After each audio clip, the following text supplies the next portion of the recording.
தேவன் இஸ்ரவேல் ஜனங்களுக்கு ஆசரிக்க 7 பண்டிகைகளை கட்டளையிட்டார். லேவி 23:41 படி பழைய ஏற்பாட்டு யூத மக்கள் அனைவரும் தேவனுடைய பண்டிகைகளை கண்டிப்பாக ஆசரிக்க வேண்டும். முடிந்தால் ஆசரி என்று கூறாமல் கட்டாயமாக ஆசரிக்க தேவன் கட்டளையிட்டார்.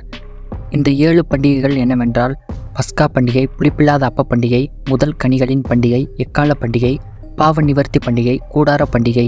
இந்த பண்டிகைகளை பற்றி விரிவாக இந்த பதிவில் பார்க்கலாம். முதலில் பஸ்கா பண்டிகை. மாதத்தின் முதலாம் நாள் பண்டிகையை ஆசரிக்க வேண்டும். வீட்டுக்கு ஒரு ஆட்டுக்குட்டியை 10ஆம் தேதி தெரிந்தெடுத்து 14ஆம் தேதி பலியிட வேண்டும். இடையில் இருக்கும் 4 நாட்களில் அந்த ஆடு பரிசோதிக்கப்பட வேண்டும். அந்த ஆடு பழுதற்றதும் ஆணும் 1 வயதுள்ளதாகவும் இருக்க வேண்டும். அந்த ஆடு சாயங்காலம் 3 மணிக்கு அடிக்கப்பட வேண்டும். ஆட்டின் மாம்சத்தை நெருப்பினால் சுட்டு அதை குடும்பத்துடன் புசிக்க வேண்டும். இரண்டாவதாக புளிப்பில்லாத அப்ப பண்டிகை. இந்த பண்டிகை பஸ்கா ஆடு அடிக்கப்பட்ட அன்றே துவங்கும். இந்த பண்டிகையை அனுசரிக்கும் நாட்களில் எல்லா புளித்த மாவும் வீட்டை விட்டு சுத்தமாக அகற்றப்பட வேண்டும். 7 நாட்களுக்கு வீட்டில் புளிப்பு காணப்படக்கூடாது.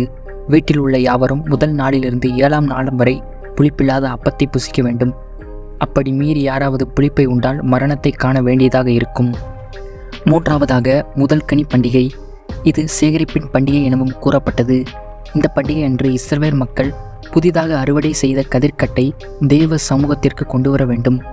முதல் கனி எப்பொழுதும் முதல் தரமாக மட்டுமே இருக்க வேண்டும். சனிக்கிழமைக்கு அடுத்த நாள் இந்த பண்டிகை வருகிறது, அதாவது ஞாயிற்றுக்கிழமை. நான்காவதாக பெந்தைக்கோஸ்தே பண்டிகை. இந்த பண்டிகைக்கு பல பெயர்கள் உண்டு. அறுப்பின் பண்டிகை, வாரங்களின் பண்டிகை, கோதுமை அறுவடையும் பண்டிகை மற்றும் இஸ்ரவேலின் அறுப்பின் பண்டிகை. இந்த பண்டிகை பஸ்கா பண்டிகைக்கு பின் 50வது நாளில் கொண்டாடப்படும். 3வது மாதம் சீனாய் மலையில் வைத்து இது கொண்டாடப்படும். இந்த பண்டிகையின் போது 3 வித பலிகள் செலுத்தப்பட வேண்டும்.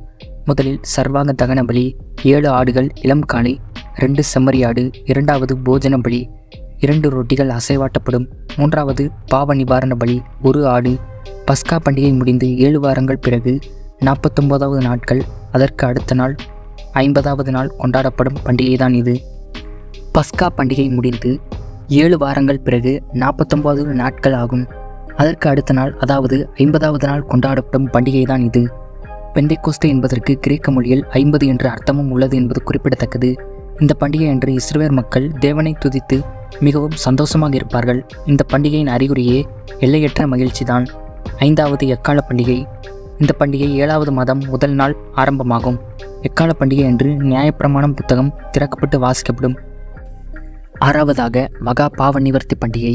இந்த பண்டிகை 7வது மாதம் 10ஆம் தேதி கொண்டாடப்படும். யூதர்களுக்கு மிகவும் பரிசுத்தமான மிகவும் முக்கியமான நாள் இந்த பாவ நிவர்த்தி பண்டிகை. இதற்காக 7வது மாதம் முதல் நாள் துவங்கி 10வது நாள் துவங்கும் வரை அழைக்கப்படுவார்கள்.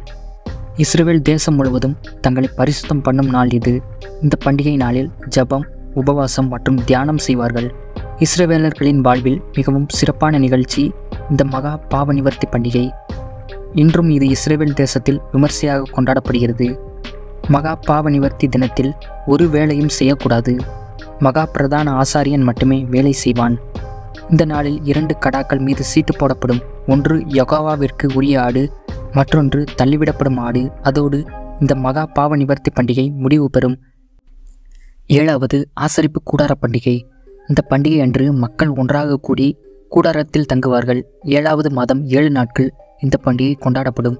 70 காளைகள், 14 ஆட்டுக்கடாக்கள், 98 ஆட்டுக்குட்டிகள், 7 ஆடுகள், ஆக மொத்தம் 189 மிருகங்கள் 7 நாட்களில் பலியாக செலுத்தப்படும். இஸ்ரவேல் மக்கள் தங்கள் குடியிருக்கும் இடத்தை விட்டுவிட்டு வீதிகளிலும் பெருவழி சாலைகளிலும் ஒன்றாக கூடி பல மரங்களின் கிளைகளை கொண்டு போடப்பட்டுள்ள கூடாரத்தில்தான் தங்க வேண்டும். இந்த பண்டிகைக்கு பல பெயர்கள் உண்டு.